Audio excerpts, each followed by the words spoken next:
नमस्कार। Mathematical physics के paper के अंतर्गत स्पेशल थ्योरी ऑफ रिलेटिविटी के चैप्टर में आज हम आवेश संरक्षण का नियम एवं सातत्य समीकरण ज्ञात करेंगे तथा उसकी सहायता से हम चतुर्विम धारा तथा उसके रूपांतरण समीकरणों को प्राप्त करेंगे। हमने अपने पिछले लेक्चर्स में चतुर्विम सदिश संरूपण की संकल्पना के बारे में पढ़ा तथा उसके आधार पर विभिन्न चतुर्विम भौतिक राशियों और उनके रूपांतरणों का अध्ययन किया था। उसी कड़ी के अंतर्गत आज हम चतुर्विम धारा घनत्व के मान तथा उनके रूपांतरण समीकरणों को प्राप्त करेंगे। इसके लिए हम चित्र में दर्शाए अनुसार एक आयतन अल्पांश की कल्पना कर रहे हैं और इस आयतन अल्पांश से एकांक क्षेत्रफल से धारा घनत्व का मान माना जे वेक्टर हो तो किसी अल्पांश पृष्ठ डी वेक्टर से निर्गत धारा का मान डी बराबर जे डॉट डी होगा तथा संपूर्ण बंद पृष्ठ से निर्गत होने वाली कुल धाराओं का मान I equal to surface integral D द्वारा दिया जाता है, जिसका कि मान इंटीग्रल जे डॉट डी द्वारा दिया जाता है, जिसे हमने समीकरण 1 में दर्शाया हुआ है। यदि इस आयतन अल्पांश में आवेश पृष्ठ का मान आवेश घनत्व का मान रो हो, आवेश घनत्व से अभिप्राय हमारा एकांक आयतन में आवेश की मात्रा से है। इस प्रकार किसी अल्पांश आयतन डीवी के अंदर कुल परिबद्ध आवेश का मान डी क्यू बराबर रो डी वी होगा तथा संपूर्ण आयतन बंद पृष्ठ के अंदर कुल परिबद्ध आवेश का मान समीकरण 2 द्वारा दिया जाएगा, जो कि Q equal to integral rho D V से दिया जा रहा है। सातत्य समीकरण के कथन के अनुसार यदि इस बंद पृष्ठ से कुछ आवेश की मात्रा निर्गत होती है तो इस बंद पृष्ठ के अंदर आवेश घनत्व में समय के सापेक्ष इस प्रकार से परिवर्तन होगा कि बंद पृष्ठ से प्रति सेकंड निर्गत आवेश की मात्रा का मान बंद पृष्ठ के अंदर आवेश की कमी की दर के बराबर होगा, अर्थात I बराबर minus del Q over del T द्वारा दिया जाता है। अब हम इस समीकरण में Q तथा I के मान समीकरण 2 तथा 1 की सहायता से प्रतिस्थापित करते हैं, जिसके फलस्वरूप हमें I के स्थान पर integral J dot D A तथा minus del over del T Q का मान इंटीग्रल रो डी वी द्वारा दिया जाता है। इस समीकरण के दाईं ओर हम यहाँ पर डेल ओवर डेल टी तथा आयतन समाकलन को परस्पर प्रतिस्थापित एक दूसरे से प्रतिस्थापित कर सकते हैं, क्योंकि दोनों ही इंडिपेंडेंट वेरिएबल्स हैं। इस प्रकार हमें integral J dot D A का मान minus integral del rho over del T into D V के रूप में प्राप्त होता है। इस समीकरण में गॉस डाइवर्जेंस प्रमेय प्रयुक्त करने पर हमें इंटीग्रल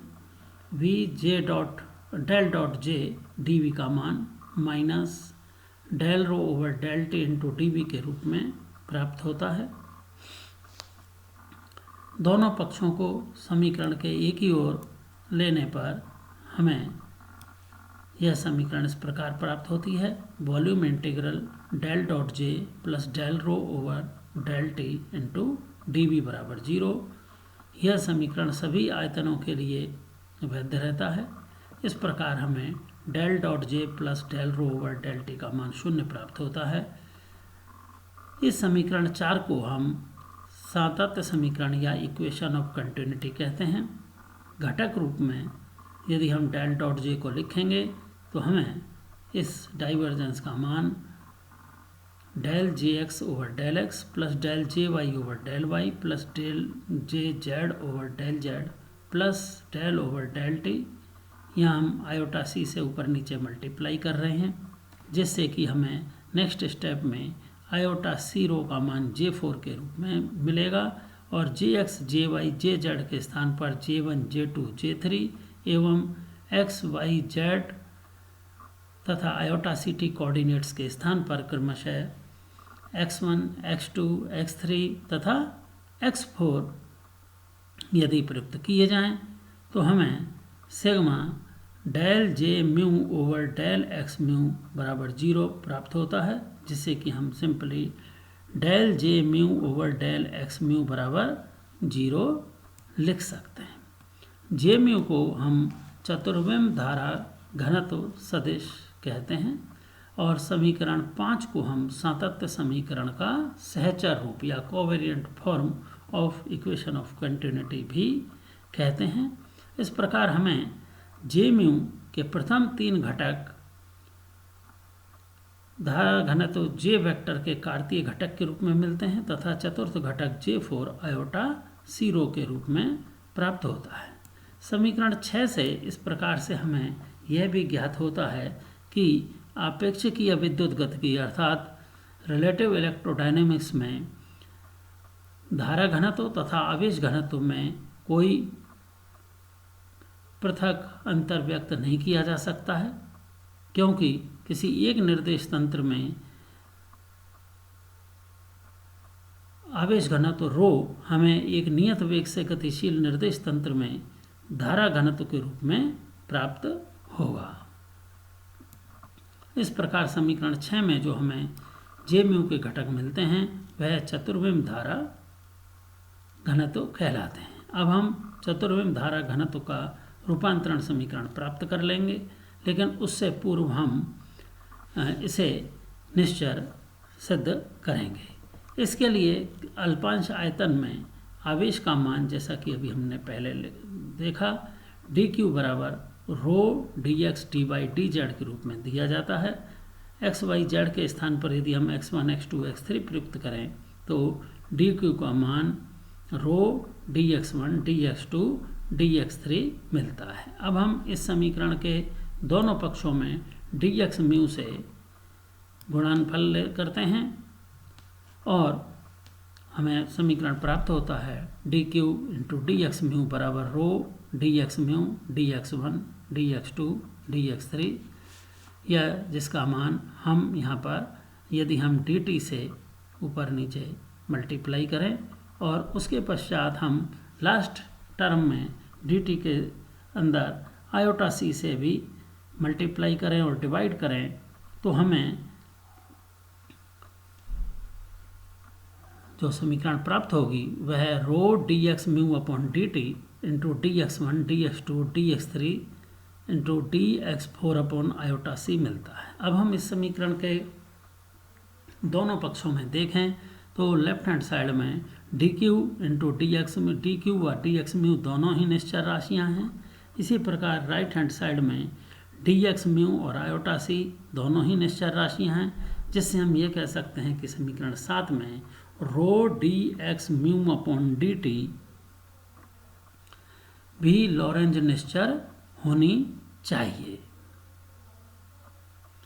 अतः rho D X mu upon D T जब लॉरेंज निश्चर होगा तो हम दो निर्देश तंत्रों में इसे इस प्रकार से व्यक्त कर सकते हैं कि J mu equal to proper frame में rho zero into D X mu upon D tau तथा नियत वेग से गतिशील फ्रेम में हमें इसका मान rho into D X mu upon D T प्राप्त होता है। इस समीकरण के घटक हमें J1 equal to rho D X one upon D T, J2 equal to rho D X two upon D T, J3 equal to rho D X three upon D T तथा J4 का मान rho D X four upon D T मिलता है, जो कि rho into D upon D T iota C T के रूप में मिलता है। इस प्रकार हमें J4 का मान पुनः आयोटा सी रो मिलता है और यहाँ पर रो जीरो में संबंध ये है कि rho equal to rho zero into 1 minus V square upon C square power -1/2। J mu के लॉरेंज निश्चर होने के कारण अब हम इसका रूपांतरण एक निर्देश तंत्र से नियत वेग से गतिशील दूसरे निर्देश तंत्र में टेंसर समीकरण J mu dash equal to A mu nu J nu द्वारा कर सकते हैं, जिसमें कि मैट्रिक्स रूप में हम इसे लिख सकते हैं J1 dash J2 dash J3 dash J4 dash व ए म्यू न्यू के स्थान पर हम गामा 0 0 आयोटा बीटा गामा 0 1 0 0 0 0 1 0 तथा minus iota beta gamma 0 0 gamma और जे न्यू का मान हम J1 J2 J3 व J4 के रूप में लिख सकते हैं। इस समीकरण के दोनों ओर जब हम घटकों की तुलना करते हैं तो हमें J1 dash equal to gamma into J1 plus iota beta J4 के स्थान पर आयोटा सी रो रखने पर हमें J1 dash equal to gamma into J1 minus beta C rho मिलता है, जहाँ beta equal to V upon C है। इसी प्रकार J2 dash equal to J2 व J3 dash equal to J3 मिलते हैं तथा J4 डैश का मान gamma into J4 minus iota beta J1 मिलता है। J4 के स्थान पर आयोटा सी रो तथा J4 डैश के स्थान पर आयोटा सी रो डैश लिखने पर हमें rho dash equal to gamma into rho minus beta upon C into J1 प्राप्त होता है। तो ये जो हमें समीकरण 10 से लेकर के 12 तक के जो समीकरण मिले हैं, यह चतुर्विम धारा घनत्वों के रूपांतरण समीकरण कहलाते हैं। इन समीकरणों का व्युत्क्रम समीकरण भी हम प्राप्त कर सकते हैं। उसके लिए समीकरण 10 से 12 तक की जो समीकरण है उसमें जहाँ v है उसे हम माइनस वी से प्रतिस्थापित करते हैं, अर्थात बीटा के स्थान पर जब हम माइनस बीटा प्रयुक्त करेंगे तो हमें इनके इन्वर्स लॉरेंज रूपांतरण समीकरण प्राप्त होंगे, जो कि इस प्रकार से J1 equal to gamma into J1 dash plus beta C rho dash J2 equal to J2 dash J3 equal to J3 dash व J4 equal to gamma into J4 dash plus iota beta J1 dash मिलता है। या इसे हम हल करें तो हमें rho equal to gamma into rho dash plus beta upon C J1 dash प्राप्त होता है। यह जो है अभी हमने चतुर्विम धारा घनत्वों के बारे में पढ़ा। इसी कड़ी के अंतर्गत हम अपने आगामी लेक्चर्स में चतुर्विम विभव के बारे में अध्ययन करेंगे। धन्यवाद।